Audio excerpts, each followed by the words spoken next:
अब आप ये देखो, अगर मैं इसको इनफाइनाइट ले लेके चलूँ ना, ये बात तो हम यहाँ इसको फाइनाइट में कन्वर्ट करें। अगर मैं ये कहूँ कि ये इनफाइनाइट, आपके माइंड में क्वेश्चन आ रहा होगा कि अगर ये क्या हो, इनफाइनाइट है, क्योंकि हम पीछे वाला रीज़न तो इनफाइनाइट ले रहे थे। अब देखो R2 में R1 है, R3 में R1 है, कोई तो पॉइंट कॉमन होगा ना सब में। ठीक है, तो यहाँ पे मैंने वो पॉइंट क्या लेट किया, Z0 वाला पॉइंट क्या आ रहा है कॉमन, तो उसके अकॉर्डिंग भी हम क्वेश्चन को कर सकते हैं। तो जो हमारी कॉन्ट्राडिक्शन है वो फोल्स कैसे है, क्योंकि Z0 वाला पॉइंट तो आ रहा है ना, Rn तक आगे भी तो कॉमन आएगा, क्योंकि जैसे ये बड़ा रीजन R1 है, इसमें क्या है आपके पास R2, इसमें मतलब कोई तो पॉइंट कॉमन आएगा ना सब में। ठीक है, तो वो पॉइंट क्या है Z0, क्योंकि ये जो इक्वेशन है आपकी Z0 के लिए क्या करती है, होल्ड करती है। ठीक है, ये भी कर सकते हैं, लेकिन हम तो ये कह रहे थे ना कि कोई ऐसा आ रहा नहीं है जिसमें Z0 वाला पॉइंट नहीं है, तो ये रीज़न क्या हो रहा है, ये जो पॉसिबिलिटी है ये क्या हो रही है, फोल्स। अगर फाइनाइट लेके चलते, ठीक है, तो हमें क्या मिल जाता, पॉइंट Z0 कॉमन मिल ही जाता। अगर हम इनफाइनाइट लेके चलेंगे फिर भी हमारा फिगर से देखें तो कोई तो पॉइंट है ना जो हमारा कॉमन मिल रहा है हमें। ठीक है, इसके बाद दोनों लेमास को यूज़ करके, ठीक है, इसके बाद हमारा मेन प्रूफ आया है थ्योरम का। ये आपको क्या कहता है, देखो ये कहता है कि the reason inside the close contour C be divided into the number of subregion by the network of line parallel to the real axis imaginary axis, let this divide the inside to C into a number of square और number of the irregular region. ये हमने पहले भी किया है। The parts of whose boundaries are the parts of C. अगर इसकी जो बाउंड्रीज होंगी वो क्या है, कंटूर के ही पार्ट्स हैं, उसमें से मैंने दो स्केयर उठा लिए, वो दो स्केयर्स क्या लिए हैं, complete square A B D E D F G with the common side D E, with the common side क्या है, डी ई है। फिर कहता है side D E is describe from D to E in the first square. First square में हम क्या ले रहे हैं, जो फर्स्ट स्केयर इसका कौन सा है, ए बी डी ई है। ठीक है, साइड डी ई को आप डिस्क्राइब करेंगे, ए बी क्या है, A B D E, A B D E, ये फर्स्ट में है, और सेकंड में क्या है, E D F G, E D F G. तो एक बार ई डी काउंट करेंगे, एक बार डी ई। ठीक है, तो फिर कहता है कि, फिर आपको क्या कहता है कि फिर कहता है कि 10 to integral along D E, ठीक है, कैंसिल, क्योंकि डायरेक्शन अपोजिट हो रही है। अगर मैं इंटीग्रल फाउंड करूँगी इस लाइन के अबाउट तो कैंसिल हो जाएगा। फिर कहता है कि by the same reasoning for all the subregion we get all the integral along straight line straight side of square in C cancel except those whose from part of the contour C itself. ये क्या कहना चाहता है, अगर आपके पास दो squares आए, ठीक है, ऊपर नीचे दो स्क्वायर्स हैं सपोज करो, ठीक है, अगर ऐसे आएंगे, अगर आप ऐसे भी लेते तो कुछ तो, अगर जिसमें दो स्क्वायर्स में साइड कॉमन आएगी, ठीक है, उसके अलोंग जो इंटीग्रल होगा, ठीक है, वो क्या हो जाएगा, कैंसिल आउट हो जाएगा। बच कौन सा जाएगा, जो बाकी के लेफ्ट रह जाएंगे। ठीक है, तो ये कहता है कि by the same reasoning for all the sub region we get that all the integral along the straight side of the square in C cancel except those, किसको छोड़कर, which form the part of the contour C itself।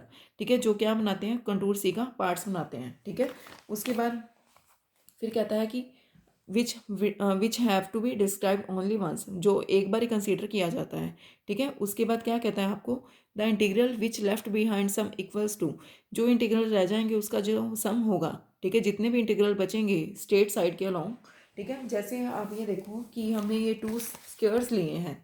ठीक है, इसमें देखो कि इसके long integral क्या है, वैनिश है, इसके लॉन्ग चलेगा, इसके लॉन्ग चलेगा, इसके लॉन्ग चलेगा, ऐसे ही जितने भी स्क्वायर बचेंगे फिगर में, ठीक है, उसका जो सम होगा इंटीग्रल्स का वो हमने इसके लॉन्ग लेट कर लिया। ठीक है, तो फिर कहता है if we integrate all the subregion of the contour C we will find simply the integration along the boundary of C. ठीक है, फिर कहता है कि if we integrate all the subregion of the contour C, integrate करेंगे तो कहता है कि we will find simply the integration along the boundary of C. ठीक है, तो यहाँ पे क्या है, integral about C F Z D Z is equals to M vary from 1 to m, क्योंकि आपके पास सी एम ही क्या है, हमारे पास सी एम तक हमारे क्या चल रहे हैं, कंप्लीट्स कह रहे हैं, डी एन क्या है हमारे पास, इरेगुलर रीजन्स है, इसका हमने क्या ले लिया, इंटीग्रल ले लिया, बाकी का क्या हो रहा है, सम हो रहा है सबका। मतलब हमने क्या किया है बेटा, हमने इसको क्या किया है कि सी एम और डी एन, मतलब जो आपके पास कंटूर था, ठीक है, उसको सी एम और डी एन में ही डिवाइड किया है ना, तो बाकी जो जो साइड्स मतलब दो स्क्वायर्स की जो एक साइड्स कॉमन होगी, ठीक है, उसके अलोंग जो इंटीग्रल है, ठीक है, वो क्या होगा, कैंसिल आउट हो जाएगा। ठीक है, क्योंकि डायरेक्शन क्या है दोनों के अपोजिट, बाकी जो बच जाएंगे उसका ये सम हो गया। फिर कहता है कि फंक्शन आपको क्या गिवन है, एनालिटिक, तो जो लेमा 2 है वहाँ पे जेड नोट एग्जिस्ट करता है, पॉइंट कहाँ पे, जितने भी सब रीजन एग्जिस्ट करेंगे ठीक है, वहाँ पे क्या करेगा, जेड नोट वाला पॉइंट क्या करता है, एग्जिस्ट करता है। ठीक है, मतलब ये हमारा पॉइंट एग्जिस्ट नहीं करता, कि हम ये नहीं कह सकते हैं कि कहीं भी आपको जेड नोट वाला पॉइंट नहीं मिलेगा। ठीक है, हम पहले ये लेट करके थे ना, लेट करा था ना कि कुछ स्केयर्स में और कुछ इरेगुलर रीजन में ही आपका पॉइंट जेड नॉट है और बाकियों में नहीं है, बट बाकियों में भी क्या करेगा, एग्जिस्ट करेगा। फिर कहता है कि यहाँ से कंडीशन है, फिर कहता है कि now consider one of the square C M of the side L M in C M by the inequality second we have. ये कहता है कि मैंने क्या कंसीडर करा, एक स्क्वायर ले लिया, वो कैसा है, सी एम वाला। ठीक है, एक स्क्वायर है वो कैसा है, सी एम, मतलब आपने एक स्क्वायर ले लिया ऐसे वाला। ठीक है, जिसकी साइड क्या है, एल एम। इसके पूरे की जो साइड है उसकी क्या है, एल एम है। ठीक है, ये भी एल एम, ये भी एल एम, ये भी एल एम, ये भी एल एम, चारों साइड क्या होंगी, आपस में इक्वल।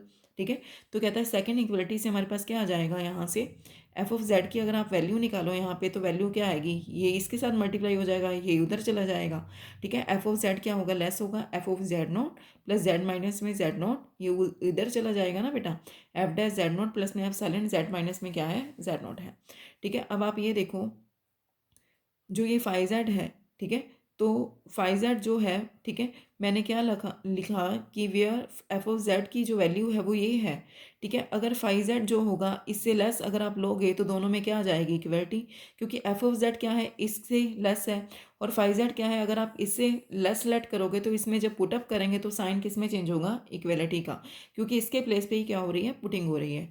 उसके बाद इंटीग्रल जो हो C M F Z D Z को सोल्व करेंगे तो इसकी वैल्यू क्या आएगी, integral about C M F Z की वैल्यू को पुट करा सारे को। ठीक है, इसको सॉल्व करेंगे तो आपके पास क्या आएगा, एफ जेड नोट कॉमन है। ठीक है, माइनस आपके पास क्या पड़ा है, माइनस में Z naught F dash Z naught integral about C M to C M D Z plus में एफ डैश जेड नोट। ठीक है, integral about Z D Z, जो इंटीग्रल अबाउट डी जेड होता है वो कैंसिल हो जाता है फर्स्ट लेमा से। ठीक है, ये भी कैंसिल हो जाएगा सेकंड फर्स्ट लेमा के दो पार्ट से, जेड डी जेड का इंटीग्रल किसके अबाउट, कंटूर के अबाउट। ठीक है, इसके अबाउट दो पॉइंट्स जब ज्वाइन करते हैं, ठीक है, उसके अबाउट तो क्या हो जाता है, अल्फा टू बीटा। यहाँ पे पॉइंट्स क्या है आपके, सी एम पे चल रहा है ना, दो पॉइंट्स पे इंटीग्रल चलेगा, तो ये फर्स्ट लेमा से क्या हो जाएगा, कैंसर।